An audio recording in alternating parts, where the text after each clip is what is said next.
पास भेजा कि युद्ध से पूर्व एक बार आप दुर्योधन को समझा दीजिए, इतना बड़ा नरसंहार होगा, इतने लोग मरेंगे, आप एक बार जाइए और दुर्योधन को समझा दीजिए। भगवान जानते थे कि दुर्योधन नहीं मानने वाला, लेकिन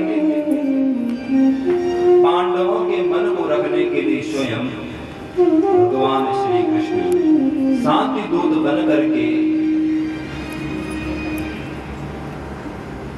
हस्तिनापुर गए।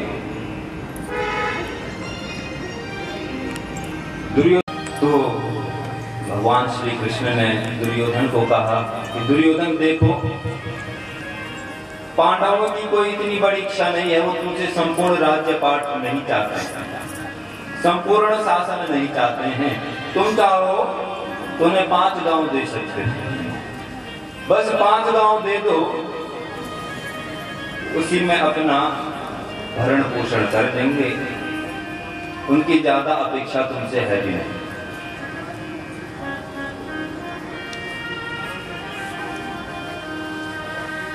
विदुर जी महाराज, श्री कृष्ण भगवान ने जब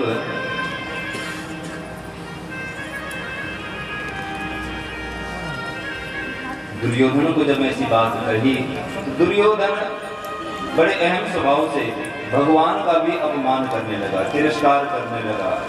कह रहे हो छलिए, तूने जैसे गोपियों को छला है, तूने जैसे कंस का वध किया है, स्वयं अपने मामा का वध किया हुआ है, और तू हमें नीति का पाठ पढ़ाएगा, तो हमको बताएगा क्या नीति है क्या अनीति है।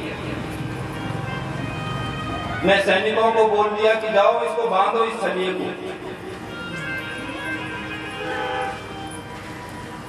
भगवान कृष्ण ने कहा, अरे दुर्योधन, अगर तुझमें क्षमता है मुझे बांधने की तो तू पूरी सेना लेकर के मुझे बांध सकता है, तो बांध। संपूर्ण सेना भगवान श्री कृष्ण को बांधने के लिए आ गई, फिर भी भगवान कृष्ण को नहीं बांध पाई। दुर्योधन भी समझ गया ये परब्रह्म परमात्मा है, और अब अनुनय विनती करने लग गया दुर्योधन भगवान श्री कृष्ण से, प्रभु मुझे क्षमा कर दीजिए, मैं भी आपका भक्त हूँ। जिस प्रकार अर्जुन आपका भक्त है, अर्जुन आपका मित्र है, वैसे ही मैं भी आपका मित्र हूँ। और आप अभी बड़ी बड़ी बातें कह रहे थे कि ये नीति है, अपनीति है। भगवान मैं भी सब कुछ जानता हूँ, क्या उचित है क्या अनुचित प्रवृत्ति, जानामि धर्मम न च मे निवृत्ति। ये आप कह रहे हैं कि धर्म क्या है अधर्म क्या है, ये मुझे भी पता है कि मैं गलत कर, मैं तेरे घर का एक सिद्धा तक नहीं पाऊंगा। जहाँ अन्याय होता है सज्जनों, जहाँ असत्य होता है, भगवान घर का जल भी नहीं पीते हैं। और अगर कोई ईमानदारी से, कोई बड़ी पवित्रता से अपने दिन भर की मेहनत करके अगर 2 रोटी भी पाता है और उस रोटी में से एक अंश भगवान को अर्पित करता है, तो सज्जनों भगवान उस नमक रोटी को भी बड़े प्रेम से, भगवान भाव देखते हैं, व्यवहार देखते हैं, स्वभाव देखते हैं। भाव देख करके भी किसी के घर का अन्न लेते हैं। भ्रमित हुई है, विपरीत मार्ग पर चल चुकी है, तो यदि इसके घर का अगर मैं भोजन पा लूंगा तो निश्चित रूप से मेरे मन पर भी इसका प्रभाव पड़ेगा। इसलिए सज्जनों भोजन को बड़ी पवित्रता से लेना चाहिए। भगवान ने सब कुछ त्याग करके भक्तों की भीड़ जमा हुई है। हर कोई चाहता है कि मैं भगवान कृष्ण के दर्शन करूं, मुझे भी कृष्ण के दर्शन हो जाएं, मुझे भी कृष्ण के दर्शन हो जाएं। भगवान को प्रणाम कर रहा है, हे प्रभु आप हमारे दुखों को हरें। आपके दर्शन हो गए तो मानो जन्म जन्मांतर के हमारे पुण्यों का उदय हो चुका है। इस भाव से हर किसी कोई भक्त भगवान विदुर जी मन ही मन कह रहे हैं कि प्रभु शायद मेरे अभी पुण्यों का उदय नहीं हुआ है, शायद मेरी भक्ति का अभी मुझे फल प्राप्त नहीं हुआ है। और इस भाव को लेकर और विदुर जी ने छोटी सी कुटिया बनाई हुई है, उस कुटिया के बाहर गए हैं विदुर जी भगवान श्री कृष्ण।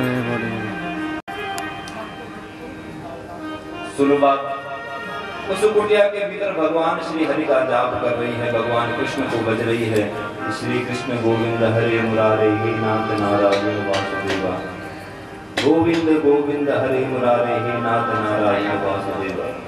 भोजन बनाया हुआ है अग्नि में पका करके, जैसा रूखा सूखा भोजन है, और उस भोजन को भगवान की मूर्ति के आगे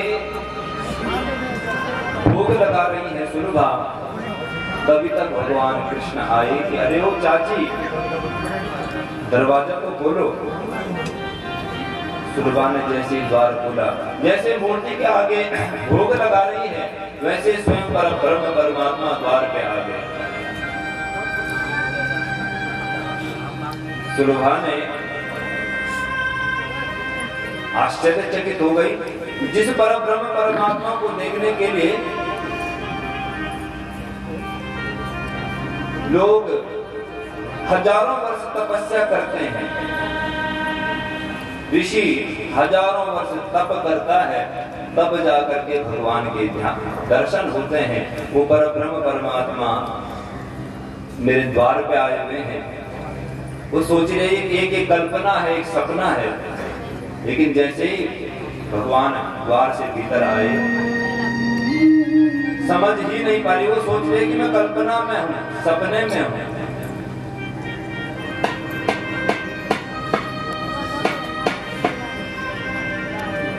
भगवान कृष्ण ने सुलभा से कहा, अरे चाची कुछ मुझे पवाओगी कि नहीं पवाओगी? अरे मैं तो सब जगह का भोग छोड़ करके आया हूँ, दुर्योधन के 56 भोगों को छोड़ करके आया हूँ। अगर तुम्हारे घर में कुछ बना है तो मुझे भी पवाओ। तो सुलभा ने कंदमूल फल रखे हैं, कुछ केले रखे हैं, और सुलभा प्रेम में, भगवान के प्रेम में और भक्ति में इतनी डूबी हुई है, लोगों को भी खा रहे हैं। बड़े प्रेम से केले के छिलके खा रहे हैं, केले नहीं खा रहे हैं भगवान।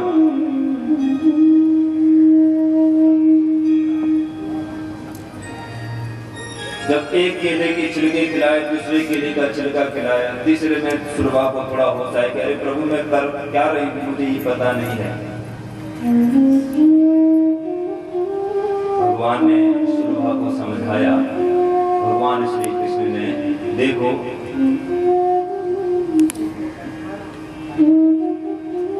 अगर कोई व्यक्ति भोजन पाता है तो मेरा ही अंश है।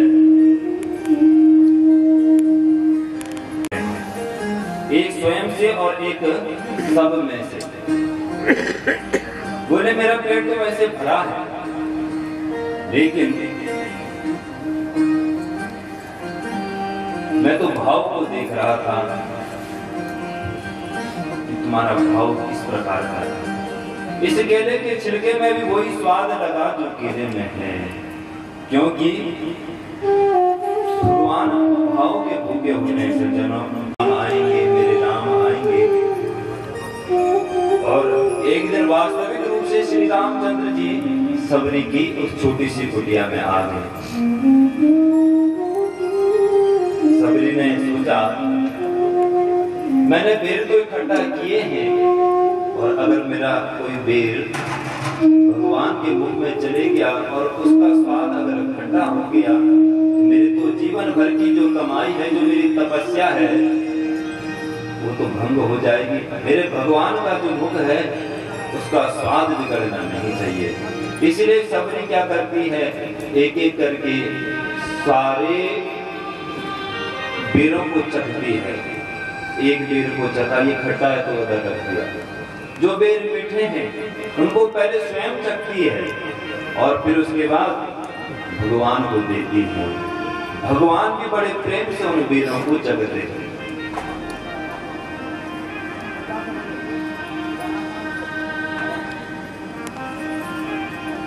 एक बार महाकाल में, महाकालेश्वर मंदिर में एक ब्राह्मण भक्त थे। उनका एक नियम था कि जब तक भगवान को कुछ अर्पित न कर दें तब तक स्वयं भोजन नहीं पाते थे, ये नियम था। अब एक दिन जाने अनजाने में जैसे पहला फूल अपने मुख में रखा, याद आ गई कि आज तो मैंने भगवान को कुछ चढ़ाया ही नहीं और सर्वप्रथम खुद ही खा लिया। वैसी स्थिति में मुंह में भोजन का कोल रखा हुआ है और दौड़ते दौड़ते महाकालेश्वर गए और जो मुंह में है सबसे ऊंची प्रेम सगाई, सबसे प्रेम सगाई, सबसे न्यारी प्रेम सगाई, सबसे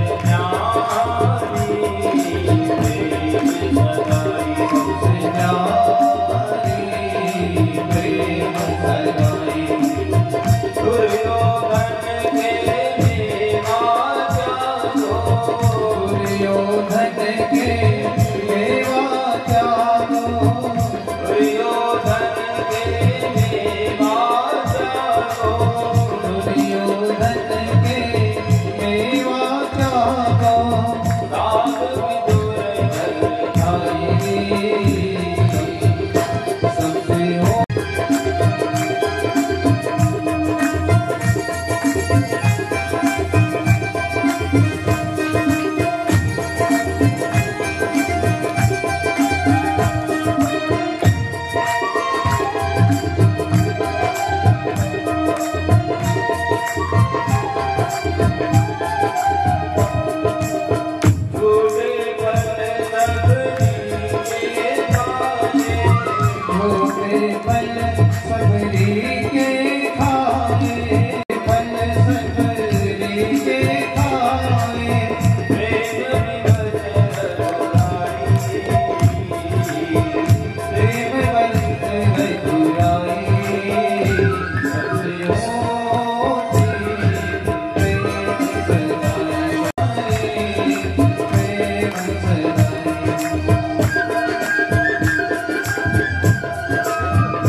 तरीका है प्रेम, और भगवान के साथ प्रेम होना चाहिए निष्काम।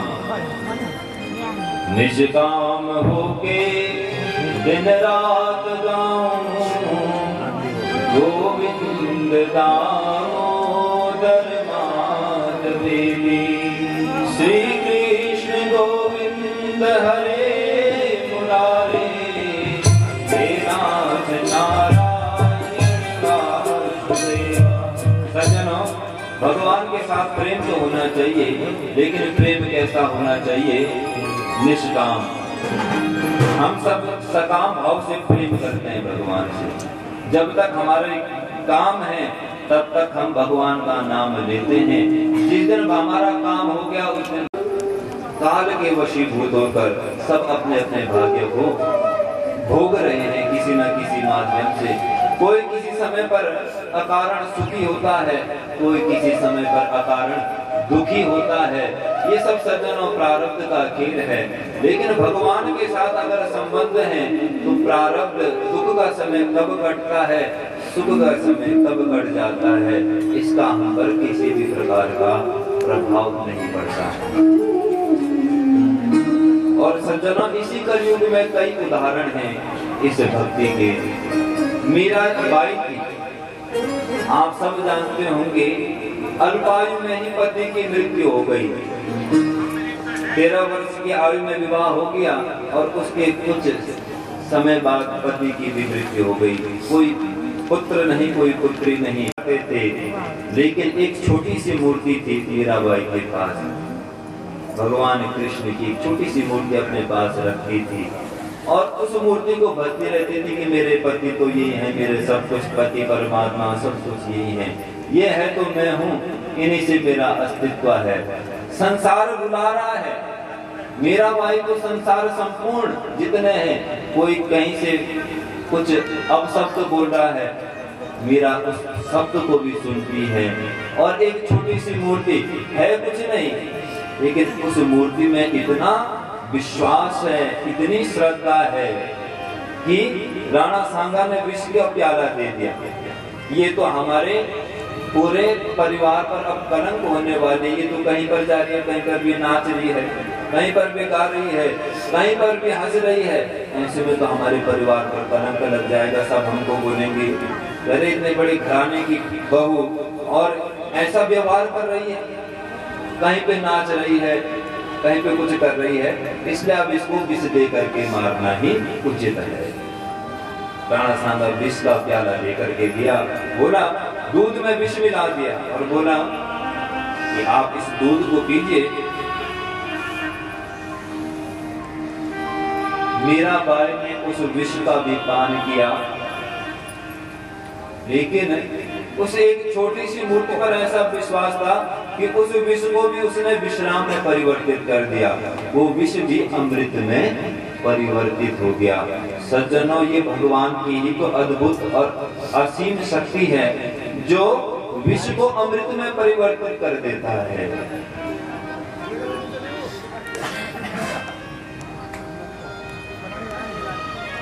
इधर सुखदेव जी महाराज परीक्षित ने अपने वंश के बारे में पूछा कि हमारे दादाजी थे युधिष्ठिर जी, वो भगवान कृष्ण के बड़े भक्त थे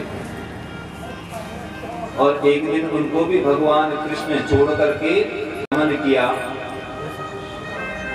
ये इतना तो मैं जानता हूँ, लेकिन उसके बाद क्या हुआ इसके बारे में मुझे कोई पता नहीं है कि भगवान कृष्ण जब अपने धाम को गए तो उसके बाद क्या लीलाएं हुई, उसका मुझे कोई आभास नहीं है।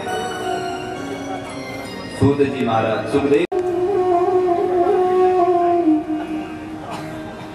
जब भगवान अपने गोलोक को गमन कर रहे थे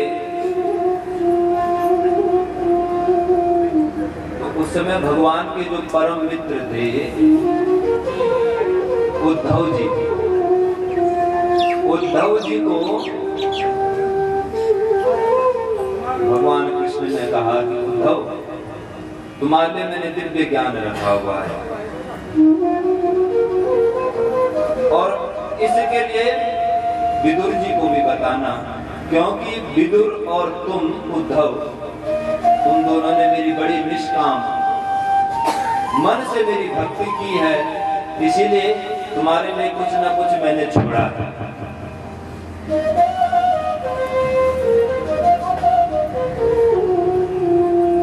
इस ज्ञान की प्राप्ति तुम्हें मैत्रेय जी से होगी। तुम जाओ मैत्रेय जी के पास जाओ और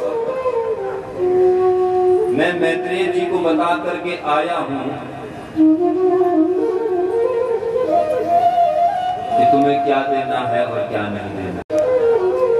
विदुर जी मैत्रेय जी के पास गए।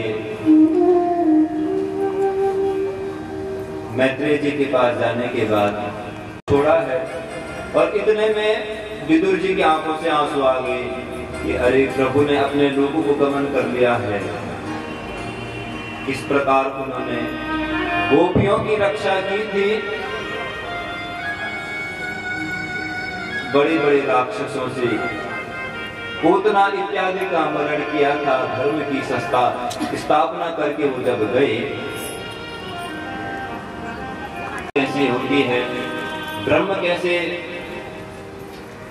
व्यक्ति को ब्रह्म ज्ञान किस प्रकार होता है, इस विषय पर भी मैत्रेय और विदुर जी का संवाद हुआ। सज्जनों, बड़े बड़े तपस्वियों को जब ब्रह्म का ज्ञान होता है तो उन्हें संसार की सबसे अद्भुत वस्तु प्राप्त हो जाती है और स्वयं का ज्ञान हो जाता है, वही ब्रह्म को जानना होता है।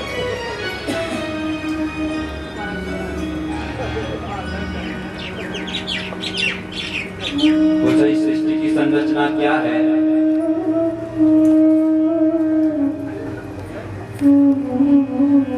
ये सर्वप्रथम भगवान ने जब इस सृष्टि की रचना की थी, उसमें सर्वप्रथम आया अहंकार।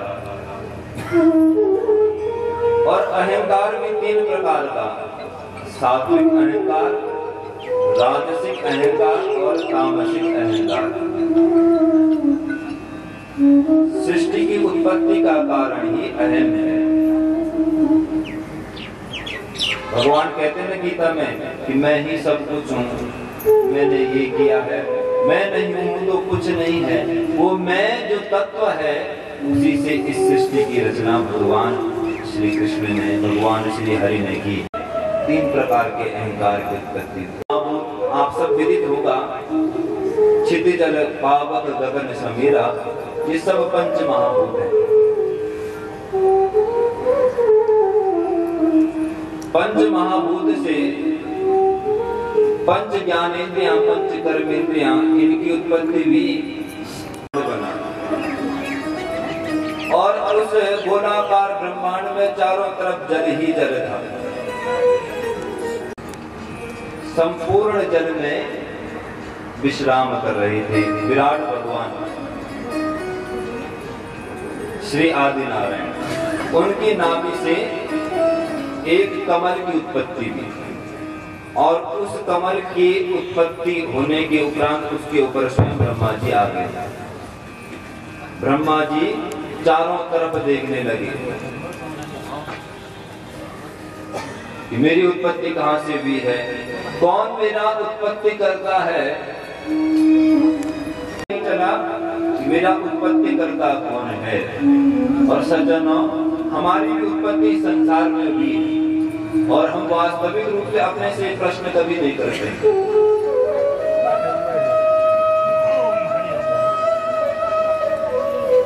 हम स्वयं अपने से ऐसा प्रश्न करते हैं कि हमारे जीवन दाता कौन है वास्तविक। आखिर क्या कारण है, भगवान ने हमें क्यों भेजा है यहाँ, इसके बारे में हम कभी चर्चा नहीं करते थे। लेकिन ब्रह्मा जी की उत्पत्ति भी, तो ब्रह्मा जी स्वयं से पूछ रहे हैं कि मेरी उत्पत्ति करता कौन है, मेरे सृजन करता कौन है। ये वास्तविक रूप से अपने आंतरिक प्रश्न है। लेकिन रुद्र भगवान ने सारी सृष्टि, ब्रह्मा जी का आधा भाग मनु का बना और आधा भाग तो कर्दम ऋषि ने कुछ शर्तें रख दी कि मैं आपकी पुत्री से विवाह तो करूंगा, लेकिन मेरी कुछ शर्तें हैं कि जब तक मैं तपस्या कर रहा हूं, आपकी पुत्री को मेरी सेवा मात्र करनी पड़ेगी। उसे मुझसे किसी प्रकार की अपेक्षा नहीं रखनी है, किसी भी प्रकार की आकांक्षा नहीं रखनी है तब तक।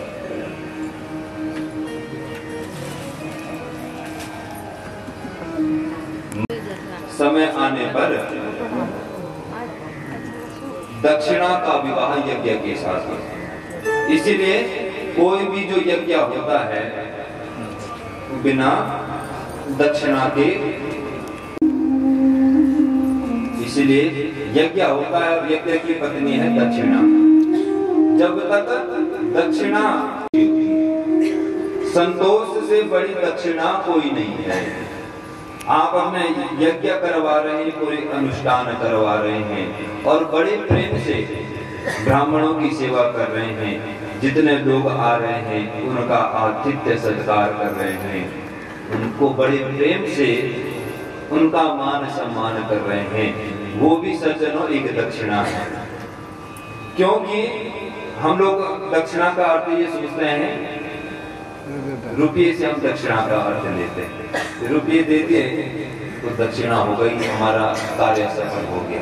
लेकिन अगर सेवा, सम्मान और समर्पित भाव नहीं रखा, जो घर में व्यक्ति आया हुआ है, अगर उस, क्योंकि हरि व्यापक सर्वत्र समाना, हरि हर जगह है, हर किसी के अंदर श्री हरि का निवास है। और कहते हैं ना कि मन पुष्प परमात्मा पुष्प, वो देवताओं की पत्नी।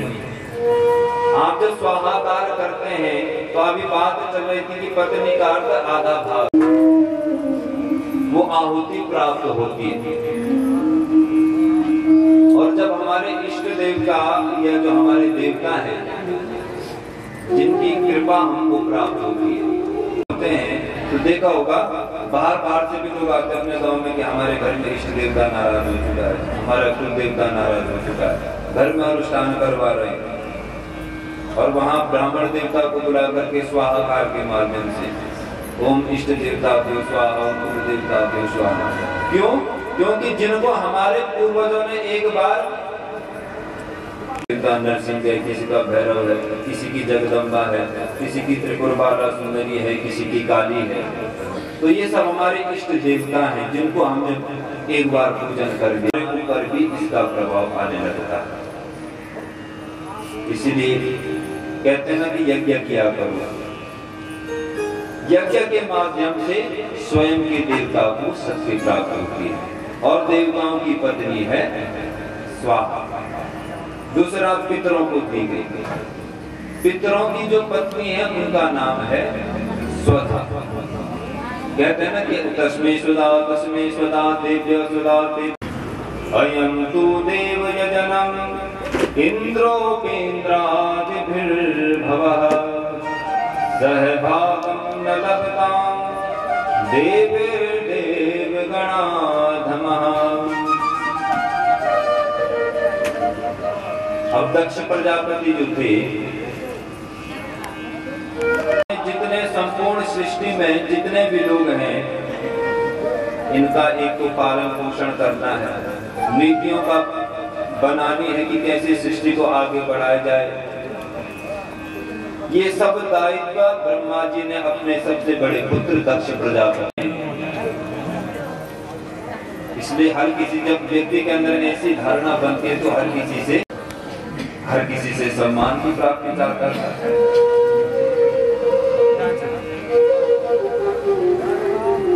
दक्ष प्रजापति के सामने सब बैठे हैं, हर कोई बात सुन रहा है।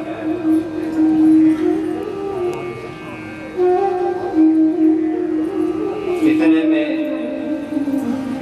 दक्ष प्रजापति उठे तो सारे देवगण सब उठने लगे, सभा संपूर्ण हो चुकी। भगवान विष्णु भी दक्ष प्रजापति के सम्मान में खड़े हुए और इधर ध्यान कर रहे हैं, बात तो सुन रहे हैं दक्ष प्रजापति की, दिखावा नहीं करते हैं। एक होता है बहिर्मुखी, एक होते हैं अंतर्मुखी। देवादिदेव महादेव अंतर्मुखी है, दिखावा नहीं करते हैं किसी चीज का। और जो बहिर्मुखी होते हैं ना, वो दिखाते हैं कि हमारे पास ऐसा है, हमारा व्यक्तित्व ऐसा है, हमारे अंदर इतनी क्षमताएं हैं, हम ये कर सकते हैं। देवादिदेव महादेव अपने स्थान पर बैठे रहे। इतने में दक्ष प्रजापति को बड़ा क्रोध आ गया, क्योंकि जो व्यक्ति सबसे सम्मान की लालसा चाहता है और अगर एक व्यक्ति भी उसका सम्मान न करे, शमशान से रहने वाले से करवाया। ये शमशानवासी भस्मधारी, इससे आपने मेरी पुत्री का विवाह करवाया।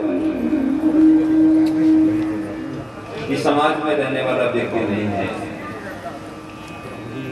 जो मुर्दों की भस्म को लगाता है उसको आपने मेरी पुत्री दी थी। भगवान शिव के वहां पे गण के नंदी कह रहे, दक्ष तू कैसी बातें कर रहा है? जो देवादिदेव महादेव संपूर्ण सृष्टि को चलाते हैं, तुम उन्हीं के प्रति ऐसी धारणा रख रहे हो। अरे अपने मुख पे थोड़ा नियंत्रण रखो। बोले, अरे नंदी, जिनकी तू सेवा कर रहा है उनके अंदर किसी भी प्रकार का सामाजिक व्यवहार नहीं है।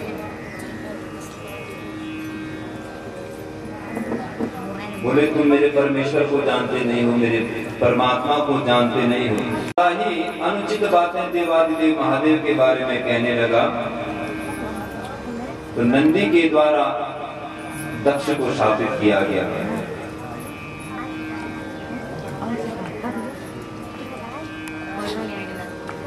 जिस मुख से तू देवादिदेव महादेव का अपमान कर रहा है और मैं कर रहा है कि मैंने ये किया, मैंने वो किया, मैंने ऐसा किया है, मैंने वैसे किया है, एक ना एक दिन तेरे इस मुख पर बकरे का मुख लग जाएगा, क्योंकि बकरी मैं करती है।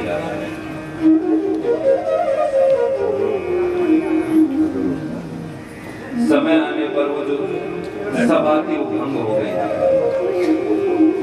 और अब दक्ष प्रजापति के दिमाग में एक ही बात चल रही है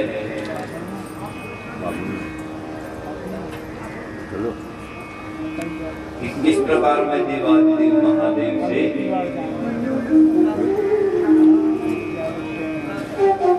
अपने इस अपमान का बदला लूं। अब दक्ष प्रजापति ने एक बहुत बड़ी यज्ञ का आयोजन किया। सारे देवताओं को निमंत्रण दिया है, लेकिन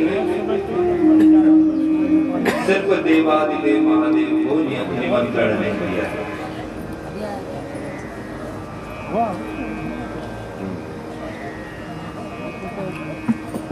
दक्ष प्रजापति का मुख्य उद्देश्य था कि किस प्रकार भगवान शिव को देवताओं की श्रेणी से किस प्रकार बाहर किया जाए, इसके लिए वो सोचने लग गया था।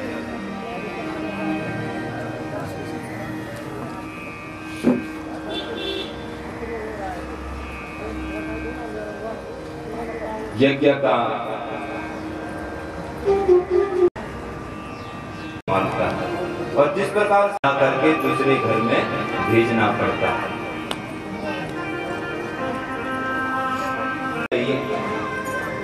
मेरे पिता जो हैं वो देवादिदेव महादेव से द्वेष की दृष्टि रखते हैं।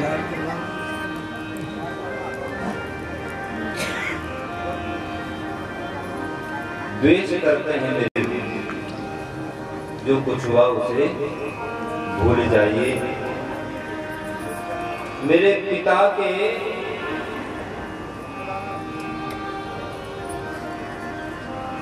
इस कर्म को आप क्षमा कर दीजिए और क्यों ना आप भी मेरे साथ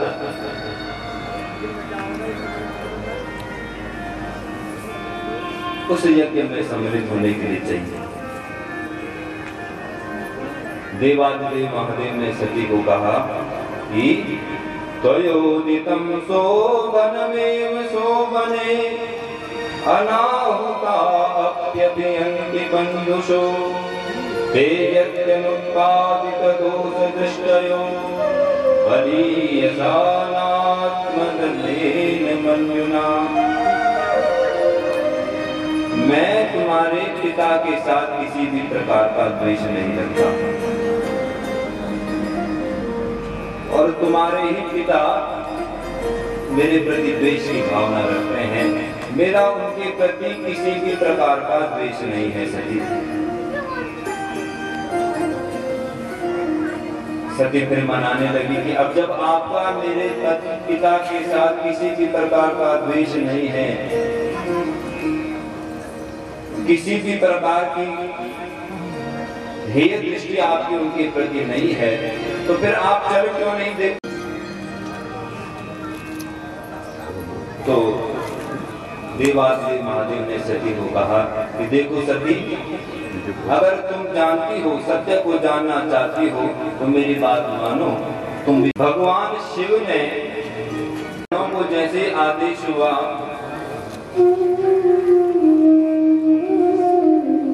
सारे गण सती के वस्त्र गहने इत्यादि लेकर के पीछे पीछे चले गए। सती को रथ में विदा किया गया कैलाश से। अब सती के मन में तो बड़ा प्रेम है अपने बहनों के लिए, अपनी माँ के लिए। सती मन में ये सोच रही, जिन बहनों को कभी देखा नहीं है, उन बहनों से भी मुलाकात हो जाएगी, उनके भी दर्शन कर लूंगी, अपनी माँ से भी मिल लूंगी, तो मेरे सारे संबंध उस व्यक्ति से टूट जाएंगे। अपनी पत्नी को भी कह दिया कि तुम उस भस्म बताऊंगी,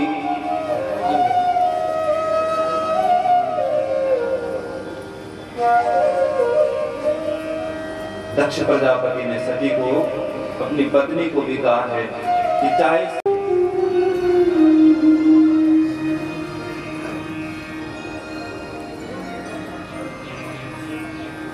सती बड़ी प्रेम से अपनी माता के चरणों को स्पर्श कर रही है, और माँ पहले तो अपने पति के विचारों पर सोच रही है कि मेरे पति ने कहा कि सती के साथ किसी भी प्रकार का व्यवहार नहीं रखना है, लेकिन फिर माँ की ममता है।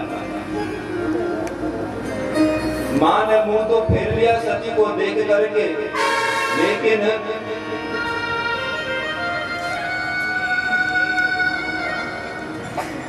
फिर भी माँ की ममता ने सारी नीतियों को, सारे नियमों को तोड़ दिया। फिर माँ सती से की, बेटी तू यहाँ आई क्यों है? यहाँ तो तेरे पिता ने ये यज्ञ जो करवाया हुआ है तेरे पति के अपमान का,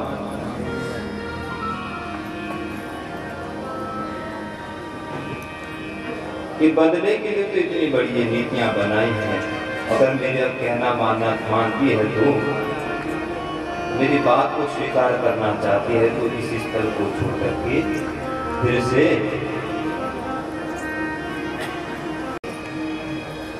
सती फिर भी इतने अपमान का घूंट पी करके फिर भी उस यज्ञ में बैठी हुई है, चारों तरफ देख रही है।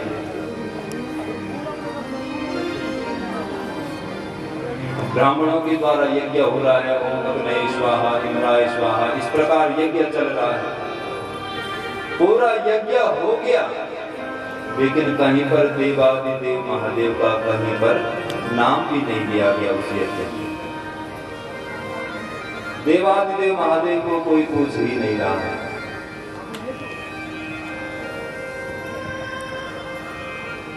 जो यज्ञ के अधिष्ठात्री देवता हैं, जिनके बिना यज्ञ कभी पूर्ण नहीं हो सकता है, देवादिदेव महादेव के बिना उस यज्ञ में उनका कहीं पर नामोच्चारण भी नहीं किया गया। अंतिम में सती ने देख करके दक्ष जड़ां करितां भुवि,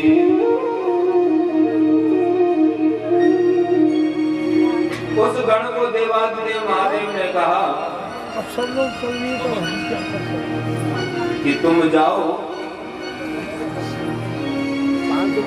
और जहां पर वो यज्ञ हुआ है उसको संपूर्ण रूप से विध्वंस करके आओ। देवादिदेव महादेव की आज्ञा से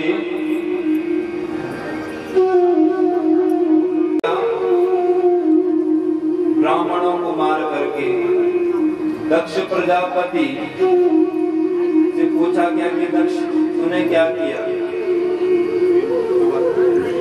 ये यज्ञ के अधिष्ठात्री देवता जब अब यज्ञ हो गया है, लेकिन यज्ञ को करने वाला मुख्य यजमान जो था वो स्वयं ही यज्ञ में स्वाहा हो चुका है।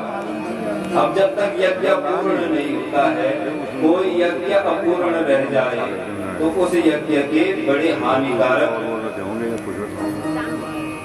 कारण दिखाई देते हैं। समस्त शक्तियां धीरे धीरे नष्ट होने लगी। अब यज्ञ को पूर्ण करने वाला जो यजमान था वो ही नहीं बचा स्वयं में।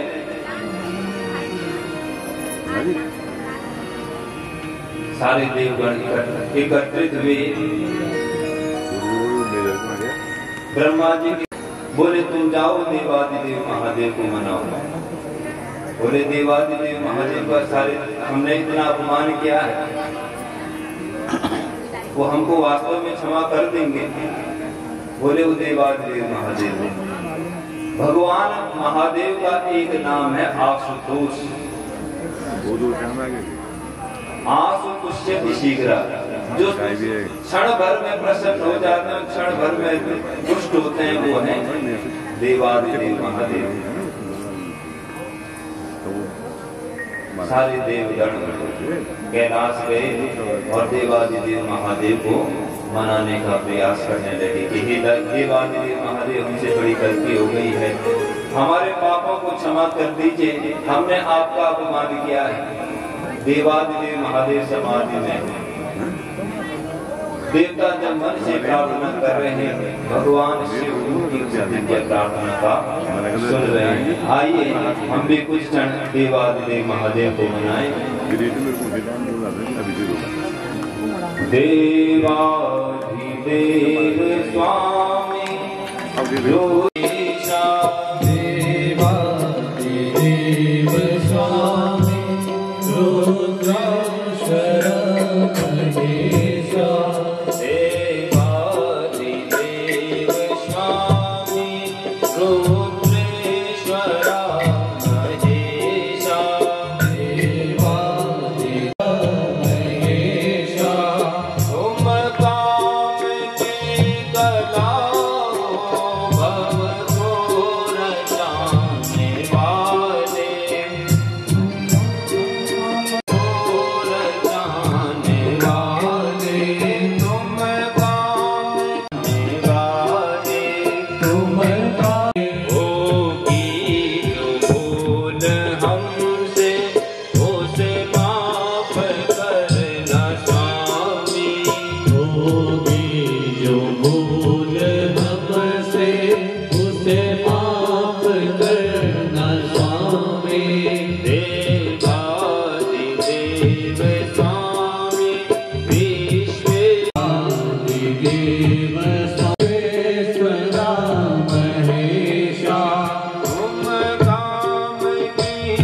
भगवान शिव जो हैं बड़ी जल्दी प्रसन्न होने वाले देवता हैं। अगर भगवान शिव को कोई बड़े प्रेम से अलंकार प्रिय विष्णु, भगवान विष्णु को आप जितने भी अलंकार दें, सोना चढ़ाएं, चांदी चढ़ाएं, भगवान विष्णु उन अलंकारों को देख करके प्रसन्न होते हैं। जलधारा शिव प्रियम, शिव किसी में ही प्रसन्न हो। तीव्र गति से जो देव प्रसन्न होते हैं वो देवादिदेव महादेव हैं। क्षण भर में रुष्ट भी हो जाते हैं।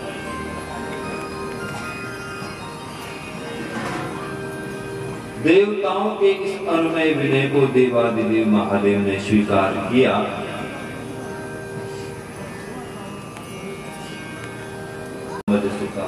समझ लेकिन इसका कारण तुम स्वयं हो।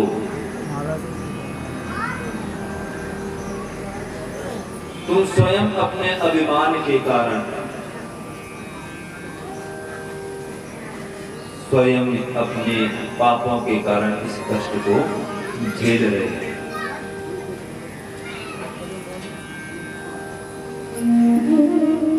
क्रोधात् भवति सम्मोहः, सम्मोहात् स्मृति विभ्रमः, स्मृति भ्रंशात् बुद्धिनाशो, बुद्धिनाशात् प्रणश्यति। कहने का तात्पर्य सज्जनों ये है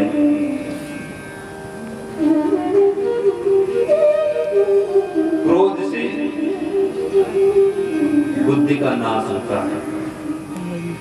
और क्रोध आने के दो ही कारण हैं, काम एष क्रोध एष, रजोगुण समूह। या तो रजोगुण से क्रोध, सम्मोहित दृष्टि से। सम्मोहित दृष्टि का अर्थ हुआ दूसरे के प्रभाव। हमको क्रोध कब आता है? जब हम दूसरे के प्रभाव में आते हैं। किसी ने हमको कुछ बोला कि तुम ऐसे हो, गाली दे दी, और हमने भी उसको गाली दे दी, और फिर हो गई दुखम दुख, एक दूसरे से लड़ने लगे। या तो प्रभाव में क्रोध आता है, या तो अभाव में क्रोध आता है, या तो काम एष क्रोध एष, या तो रजोगुण की हमारी सज्जनों की प्रवृत्ति है, वो रजोगुणात्मक प्रवृत्ति से रखते हैं। हम सब ठीक, उसमें हम भी शामिल हैं। हमारे भीतर क्या है? रजोगुण है सबसे ज्यादा, और तमोगुण भी है। प्रकृति के 3 गुण हैं, सत रज। आप सब विदित हैं सज्जनों, सत रज और तम, ये 3 गुण हैं। और इन 3 गुणों से ही हमारा स्वभाव बनता है।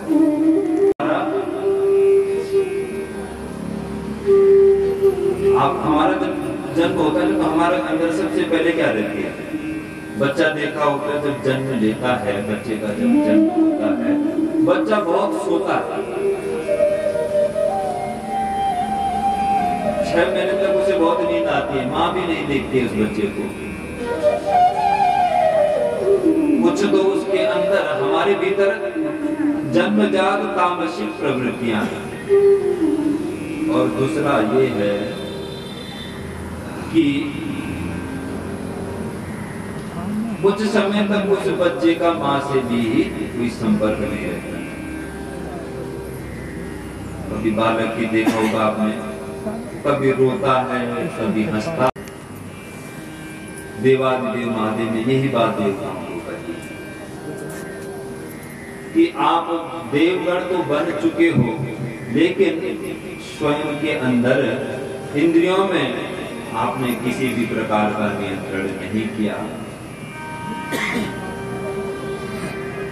ये सब आपके ही कर्मों के कारण आपकी जो है इस प्रकार की दिशा हुई है, इस प्रकार की दशा हुई है, इसके कारण जो है आप ही। बोले अब हम क्या करें? देवादिदेव महादेव ने देवताओं को कहा, अगर तुम इस यज्ञ को अपनी शक्तिहीन होने का कारण मानते हो तो मुझसे जितना होगा मैं तुम्हारे इस दुख को दूर करूंगा। देवताओं से पूछा करना क्या है ये बताइए। बोले दक्ष प्रजापति को फिर से जीवित कर दीजिए। देवादिदेव महादेव ने कहा ठीक है, दक्ष प्रजापति को फिर से जीवित करना है ना, तो ऐसा करो, अपने जो देवताओं के जो शल्य चिकित्सक थे उस समय उनका नाम थे त्वष्टा ऋषि। आज जिसे सर्जरी कह रहे हैं वो शल्य चिकित्सा देवताओं की न जाने कब से, जो विज्ञान आज खोज रहा है वो हमारा सनातन उस पे न जाने कब कार्य कर चुका है। बोले जाओ, ये वृत्ति के अनुसार पशु भी वही मिला। दक्ष प्रजापति मैं करता था जाता कि मैं न रहूं तो ये काम नहीं हो पाएगा, मैं ऐसा करूंगा, मेरे द्वारा ये चल रहा है कर। इसलिए प्रारब्ध वर्ष वो जो पहला पशु जो मिला वो बकरा मिला, और बकरी क्या करती है, मैं करती है। बकरी क्या एक स्वभाव है, बोलेगी कुछ नहीं लेकिन मैं इस प्रकार की आवाज करती रहे। त्वष्टा ऋषि ने उस बकरी के धड़ को अलग किया और उसके मुख को लेकर के दक्ष प्रजापति के मुख पर लगा दिया, धड़ पर लगा दिया। दक्ष प्रजापति जीवित हो गया।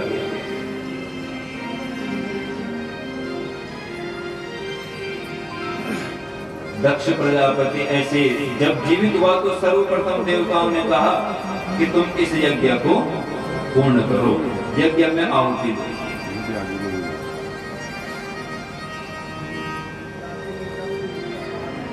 ब्राह्मणों के माध्यम से उस यज्ञ की पूर्णाहुति करवाई गई।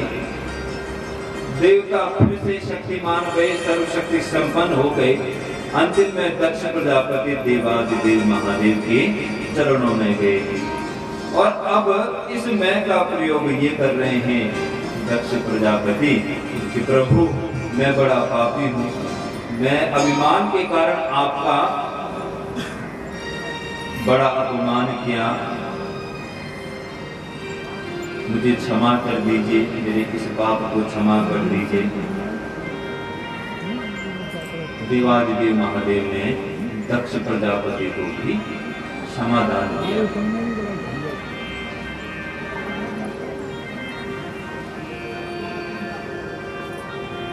सज्जनों,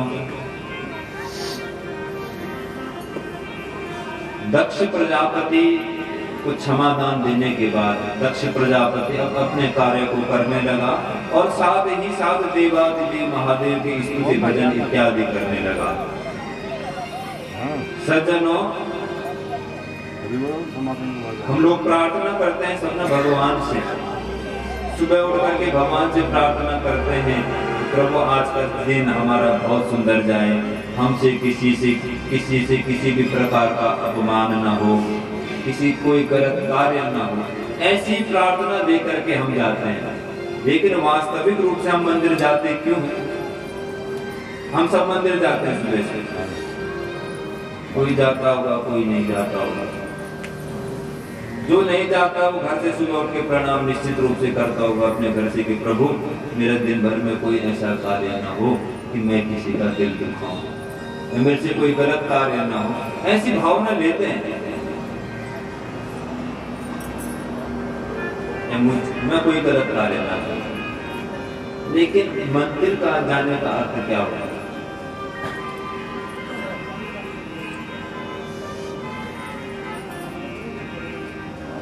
मंदिर में हम भगवान को देखने नहीं जाते वास्तविक रूप से,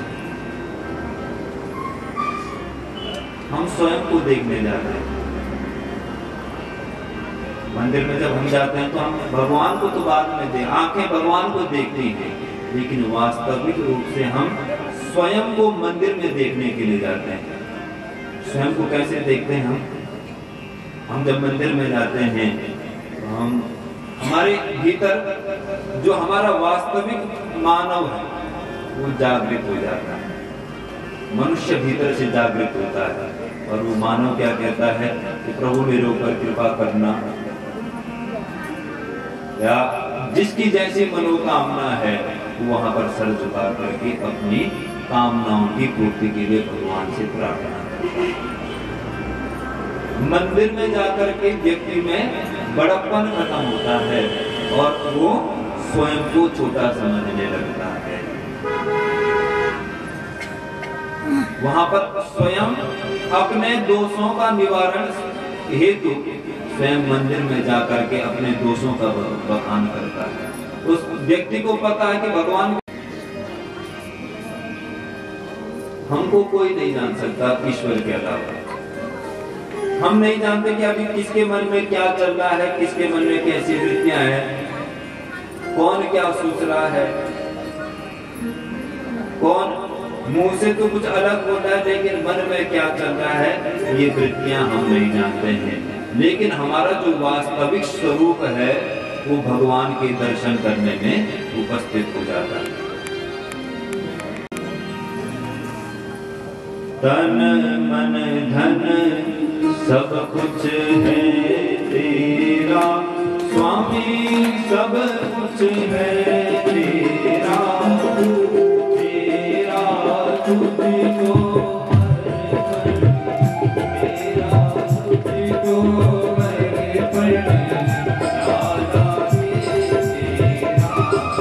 उससे ज्यादा कष्ट तो मैंने पाए हैं।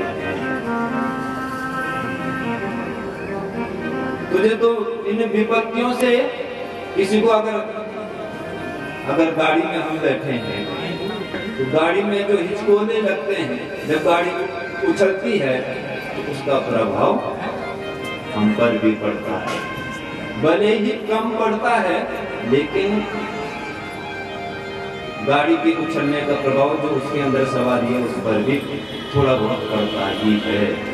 वैसे भगवान ने उस भक्त को कहा कि थोड़ा बहुत गाड़ी चल रही है, थोड़ा बहुत तो तुझे परेशानी हो रही होगी, लेकिन जितनी परेशानी मैंने सही उतनी परेशानी तूने कभी नहीं सही। इसलिए जब रामचरितमानस तुलसीदास जी जब रामचरितमानस लिख रहे थे तो उन्होंने लिखा भवानी शंकरो वंदे श्रद्धा विश्वास रूपिणो याभ्याम विना न पश्यन्ति सिद्धा स्वान्तस्तमीश्वरम्। भवानी शंकरो वंदे श्रद्धा विश्वास रूपिणो याभ्याम विना न पश्यन्ति सिद्धा स्वान्तस्तमीश्वरम्। भवानी श्रद्धा है और शंकर विश्वास है। भवानी श्रद्धा विश्वास रूपिणो याभ्याम विना न पश्यन्ति सिद्धा स्वान्तस्तमीश्वरम्। अगर हमारे अंदर श्रद्धा है और विश्वास है तब भगवान है। श्रद्धा और विश्वास नहीं है तो भगवान का कोई अस्तित्व भी नहीं है।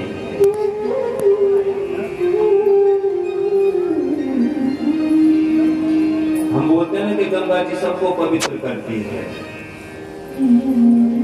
लेकिन जो मानता है, जो विश्वास करता है, पवित्र भी गंगा जी उसी को ही करती है। सज्जनों, श्रद्धा होनी बड़ी आवश्यक है।